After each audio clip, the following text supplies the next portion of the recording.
time to wake up. This is what you need, entertaining and educating. It's Kenny Klein TV. Tune in, please don't delay. Entertaining while we educate. This is what you need. Hey, Kenny Klein TV, let's go. What is going on, guys? I hope everyone is having a great day. If you're new to the channel, welcome. And if you are coming back, welcome back.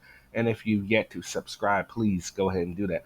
All right, so today we are taking a look at accountability for all Josh. Now, in this video, he's not doing an audit. He apparently is updating everyone on a previous audit that he covered with some interesting news and apparently some very disturbing news. How disturbing is this news? Well, I don't know. I'm just as curious as you all. Let's get into this and find out this disturbing new piece of information that Josh has uncovered, because he is the most excellent of undercover journalists. It was sent to us from Derek at DSPRG. On June 8th, 2024 at approximately 10:30 p.m., he noticed a traffic stop directly outside his home. In Langlade, Wisconsin, he went outside and started filming. He noticed very quickly that these Langlade County Sheriff's deputies were violating the rights of these passengers and drivers. I'm convinced. Not only did they demand the driver's ID, they wanted to violate the Fourth Amendment right of the passenger, even though no crime had been articulated or committed. Now, as we all know, and Josh himself knows, simply requesting an ID is not violating your rights. If they were to say you have to ID, well, then yeah, then that would be problematic. Though, is that what happened? I don't know. Let's continue watching and find out. So he not only pulled out his camera, he started letting this driver know their rights. But the Langlade County Sheriff's deputies weren't going to let that go down, because he has a history with them. In fact, almost 4 years ago, he was arrested. And no surprise here, one of the officers involved in his arrest is no longer with the department. Now, Derek was charged with disorderly conduct. However, we all know officers can't be the complaining party in disorderly conduct. In fact, after Derek was arrested, Derek's roommate told him that the police circled back around to the driver of this car and tried to solicit a disorderly conduct complaint. But the driver and the passenger weren't willing to flip on the guy that just saved them a ton of hassle. Fast forward to the booking center at the sheriff's department. This tenured three-stripe sergeant was on her phone, Googling what charges she might be able to press against him. Yes, because we are simply just to believe Josh, right? We're supposed to just take his word for it that this is what was happening, naturally. I can't wait to get to this video so we can actually see what really transpires, because Josh is not the most credible source. When she ultimately stuck him with disorderly conduct, he's currently awaiting his day in court, but he needs the help of we the people to have his back and shine a bright light of accountability on the Langlade County Sheriff's Department in Langlade, Wisconsin. I first covered this video about a month ago, but something interesting has happened since. Since the original unlawful arrest in this video and the amount of media scrutiny and attention the Langlade County Sheriff's Department has gotten, I received a text about a week ago while I was in Battle Creek with Justin Schatz and James Freeman. And that was from a family member of the poster of this original video. That message, he's now being held on a $45,000 cash-only bond for two reasons. Number one, he owned the cops. And number two, he held them accountable. What? Bro, what are you talking about, man? We'll give you more updates as his trial gets underway and as we help him attain his bail. But one thing's for certain, if you don't commit any crimes in Langlade, Wisconsin, they're going to kidnap you and make you pay $50,000 to get out.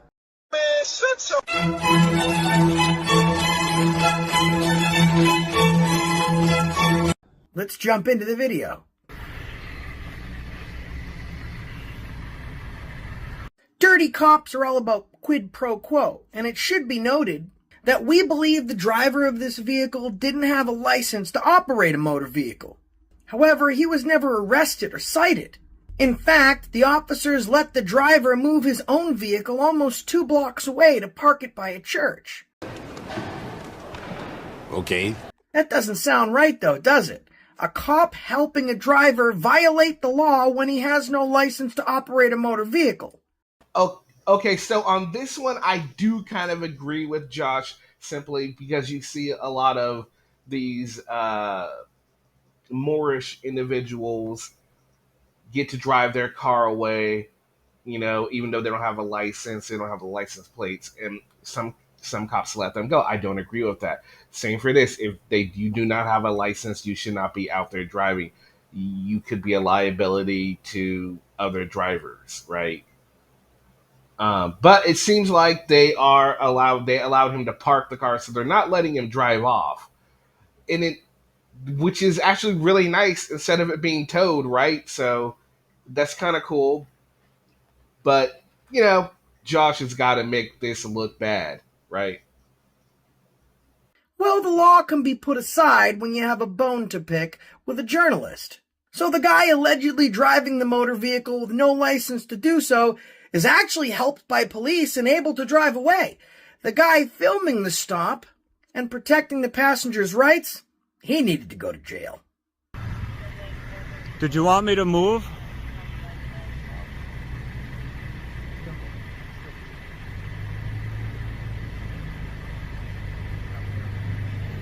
Yeah. I'd let him know too, you coward.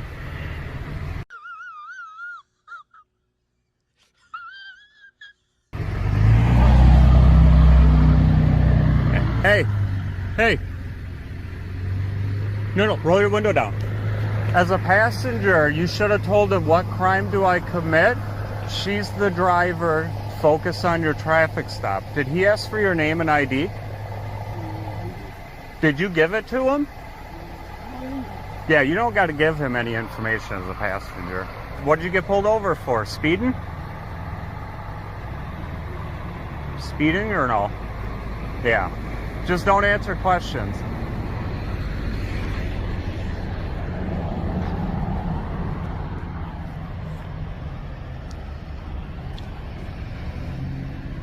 Cowardly piece of crap.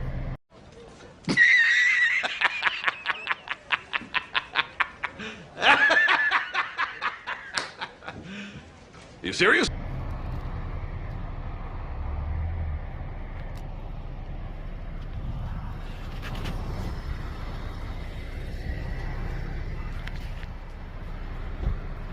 Hey, Derek.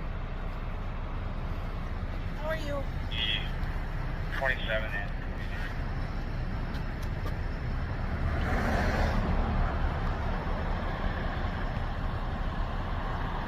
Well, I want to tell him to quit ordering people to get where he doesn't feel comfortable. This is private or public property. He's not going to open his cowardly piece of mouth and tell me to go someplace where I know I'm allowed to be right now. Please tell him, hey, don't just, I'm talking, don't you ever interrupt. That boy ain't right. Hey, you're not in the right, shut the up and listen. If I need to, I'll file a complaint. That's fine, and I'll arrest If you for you disorderly ever tell conduct. me Do that you it's understand disorderly that? conduct, you dumb, I can speak however the I want, and you can't be a complainant. Stop doing this, you know better. Sniff. Do you smell pig? I smell pig right now. You're so cute. Let's just go take Yeah, you're cute too when you would stick up for this piece of instead of coaching him. He told me, get on my property, you dumb. Don't you ever stick up for such cowardice. That is not worthy of someone that deserves to be being paid. This guy is an absolute pit bull and I love it. Derek doesn't give these cops even 1 second to breathe. The three of them are no match for him. And they're finding out very quickly that they just barked up the wrong tree. A tree for Derek's sake I hope has no acorns. How dare you be disrespectful? Is your body camera microphone running? Do you have a body cam? You cannot interfere with this traffic. This isn't interfering. You're not even here to do anything legitimate. This is total interference. They are now focused on him. He is making himself and his perceived authority and his ego a part of this, as opposed to when they were just ready to just, you know what, leave him alone. We'll go take care of this. He couldn't leave well enough alone, and well, he's more than likely about to find out. You're here to help this coward and his feelings. I'm in public. Shut the f up and quit trying to make me try to back down. Shut the f up. Shut up. He's going in. Ladies and gentlemen of YouTube, I give you this example and show you that Josh is ultimately full of crap. This was complete and utter interference. He was absolutely, not only was he was disturbing the peace, he was definitely interfering. They had every reason to do that. He completely made this traffic stop about him and his ego. How dare you tell me where to stand? You stop talking when I'm talking. Like, who does he think he is? This is utter ridiculousness. It seems like there's a lot of people that get into this that have a chip on their shoulder against the police. And to be fair, this is not the line of work you want to get into if you have a chip on your shoulder, because you're biased, right? If you go into a job where you need to be unbiased with a biased attitude, it is not going to work out for you. A lot of police become jaded on the job. That is not necessarily a good thing, right? So it works in both directions, right? You gotta keep the biases at home. Anyway, what did you guys think? Let me know in the comment section. I hope you all have a fantastic rest of your day. See you with another video. Peace. We've only just begun.